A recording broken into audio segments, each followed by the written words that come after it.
Fulham? All right, Ghost Boss intro, take 3. Mark. Action. Bonus objective complete! You just might be Ghost Boss material yourself.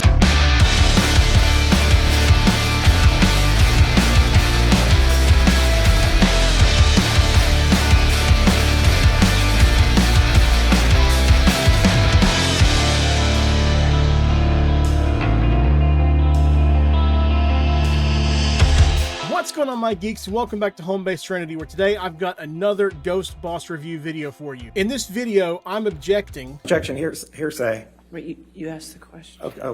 to the way Scarlet Witch has been received after Multiverse of Madness. I'm not defending what she did in WandaVision or Multiverse of Madness, but there have been many complaints about the way Wanda was written in Multiverse of Madness. Some have compared it to how Daenerys Targaryen was written in Season 8 of Game of Thrones, likening Wanda's villainous turn to that of Daenerys. But in my opinion, they're nothing alike. Wanda's villainous turn was much more fleshed out than Daenerys was, even if we didn't see it all on screen. To see how it was, let's start by looking at her past. When she was 10, a bomb struck the apartment her family was living in, killing her mother, Irina, and her father, Oleg. After that, another bomb hit the apartment, but this one didn't go off. Her and her brother Pietro were stuck there for 2 days, staring at this bomb, wondering whether it was going to go off or not. We later found out in WandaVision that it was actually Wanda casting a probability hex that actually kept it from going off. These bombs were emblazoned with the Stark Industries logo, which they stared at for 2 days. So this led to them being radicalized and recruited into Hydra, where they were experimented on with the Mind Stone, amplifying Wanda's abilities significantly. Later on, Wanda and Pietro ended up joining Ultron, as it seemed they both wanted the same thing, to take down the Avengers, specifically Tony Stark.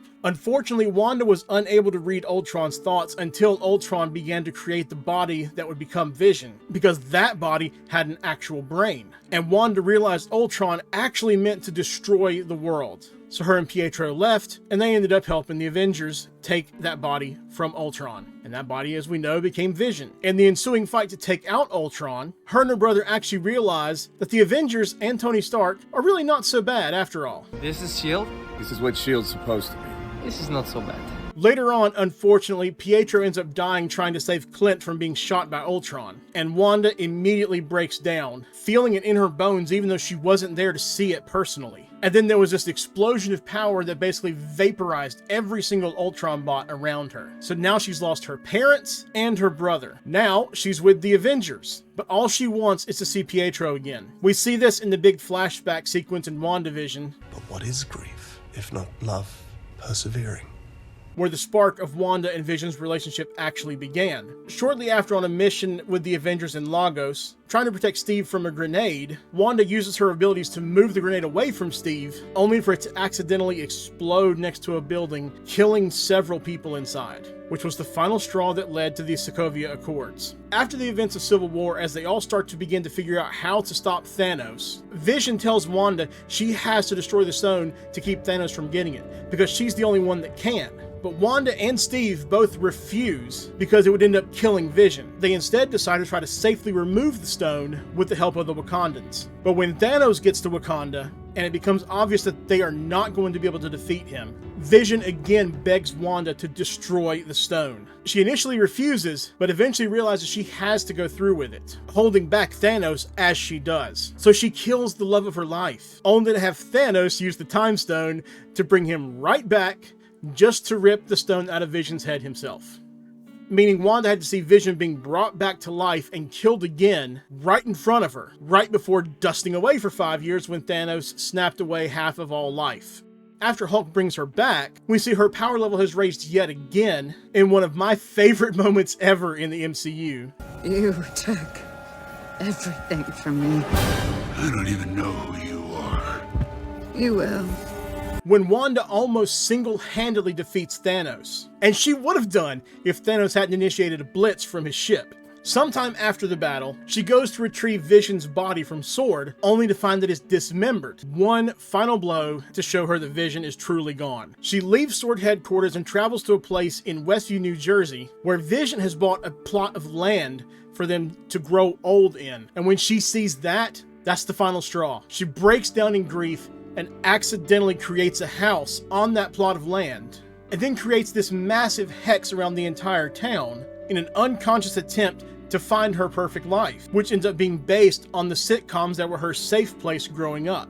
And of course, this includes bringing Vision back, literally creating him from nothing. She even manifests her and Vision's kids, Billy and Tommy. And even though things are not well in Westview, Wanda believes she has what she's always wanted and fights like hell to keep it, even as she becomes more and more aware of what she's inadvertently done, but can't bring herself to stop it. In the end, she realizes that she cannot keep the hex going, so she brings it down, which of course causes her to lose Vision yet again, and then this time, her kids as well. And during all of this at the end of WandaVision, that's when she actually comes into her power and finally becomes the Scarlet Witch, becoming the most powerful Nexus being in the entire Marvel Cinematic Universe. So her parents were killed, her brother was killed, she had to kill Vision only to see Thanos kill him yet again, then she dusts for 5 years, and loses her love and her kids from the Hex. That's a lot of trauma for one person to go through. And I know this is where a lot of people have a problem with what happened in Multiverse of Madness, thinking that's completely out of character for her and ruins everything that happened in WandaVision. I know that a lot of people don't follow the MCU as deeply as some of us do, but the crumbs that led her down the path to what happened in Multiverse of Madness were right there. She gets the Darkhold, the Book of the Damned, from defeating Agatha Harkness. And in the final scene of WandaVision, we see her studying the Darkhold, trying to find her kids. So this is where I want to start talking about time frames, because this is one of the biggest details that I think people miss if they don't think that Wanda was written well in Multiverse of Madness. WandaVision takes place about a month or so after the end of Endgame, which places it in approximately September 2023, or maybe October of 2023 because of the Halloween episode. After WandaVision, the next time we see Wanda is in Multiverse of Madness. So that begs the question, when is Multiverse of Madness taking place? And if you notice the details from the other properties in the MCU, you'll know that it's taking place in early 2025. We know this because Doctor Strange mentions in his first conversation with America that they had previously helped Spider-Man with a multiverse-related thing. So that absolutely places Multiverse of Madness after the events of No Way Home, which we all expected anyway. No Way Home takes place in December 2024. I know you might think October because of the Halloween decorations, but if you notice the details, it's made clear that MJ hasn't taken down the Halloween decorations, and then at the end we see Christmas decorations, so it's definitely in December 2024. And it's also said that No Way Home is taking place at the exact same time as the Hawkeye TV series. And so if that's the case, that definitely places it in December 2024, as you can see signs and other things in the background in the Hawkeye show talking about New Year's 2025. So that places it in December 2024. So when you look at that time frame, that means Wanda has been learning from and being corrupted by the Darkhold for 1.5 to 2 years. Remember, we learned in Multiverse of Madness that the Darkhold corrupts anyone who reads it. The Darkhold twists your mind. It was written by the elder god turned demon Chthon. In the comics, Chthon actually possesses Wanda, which amplifies the ability she already has, and is what gives her the chaos magic she uses. I think most people would agree that Chthon is the darkest and most evil demon in all of Marvel Comics. Worse even probably than Mephisto, who is basically Satan. So in the hands of a being prophesied to either destroy the world or rule it, the Darkhold's going to do a lot of damage. And it's probably even going to twist her mind even more than anyone else. That's why she sends demons after America Chavez, before going after America herself, and in the process killing or severely injuring probably hundreds of people at Kamar-Taj. We're also introduced to the idea of dream walking, where one can possess a variant of oneself from another universe and actually control them. Wanda does this twice, to an unknown version of herself and to the 838 version of herself. It's established that dreamwalking only exacerbates that fall into darkness caused by the Darkhold. So the more Wanda dreamwalks, the deeper she falls. She goes so deep, in fact, that she would basically take her kids away from their actual mother, another variant of herself, and doesn't realize that that's what it would take.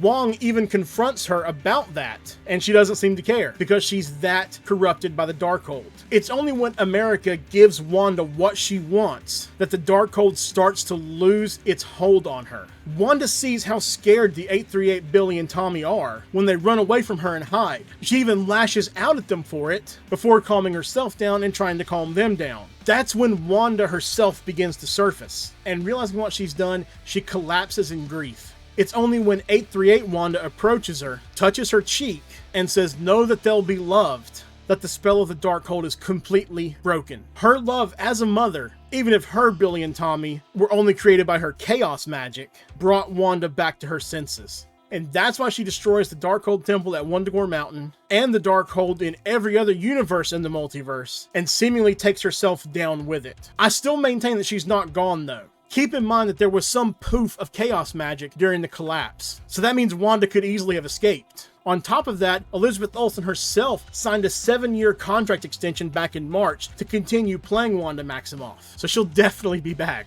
In fact, this is literally what happens in the comics, and it's happening again right now with the Hellfire Gala and Trial of Magneto storylines. At least that's what my friend Brandon was telling me. I haven't read those stories yet, but I understand that Wanda is presumed dead, but she does come back and does something so massive that it redeems her in the eyes of everyone. And I believe it's redeeming her for what happened in House of M, where she basically got rid of almost all mutants in the entire world. I could be mistaken about that, because like I said, I haven't read the stories, but I'm not sure. So this is what happens with Wanda throughout her history in the comics. She's introduced as a villain, who becomes a hero, then becomes a villain again, and then becomes a hero again. It's one of the reasons she's such a deeply complicated character, and why I know that she'll be back in the Marvel Cinematic Universe in time. So with all that said, you can see how the way Wanda was written in Multiverse of Madness was completely in line with how she's historically been written. Even though we didn't see her fall into the abyss of the Darkhold on screen, it was still there. And on top of that, Elizabeth Olsen gave one of the best performances ever in the Marvel Cinematic Universe, which she has done before in WandaVision, which just makes her and Wanda truly Ghost Boss material. Thanks for coming to my TED Talk. And that's all I have to say about that. So what are your thoughts? Did you have an issue with how Wanda was written? And if so, did this video change your mind? If not, I'd love to know why. So let me know down below in the comments. After I finish recording this video, I'm going to start working on my MCU ranking videos, where I'm going to do videos on each phase of the Marvel Cinematic Universe, splitting Phase 4 into 2 videos, one for the movies, one for the TV shows, and a single video about the Netflix Marvel series, and then one last video to rank the entire Marvel Cinematic Universe as we have it right now, as a whole. So keep a lookout for those in the coming days. I apologize for not getting all of these out in May, but it took me a while to figure out how I wanted to actually do this, as this is something completely different than anything I've ever done. But I hope you enjoyed it. So thanks again for watching, geeks. Have a great day, and please stay safe out there.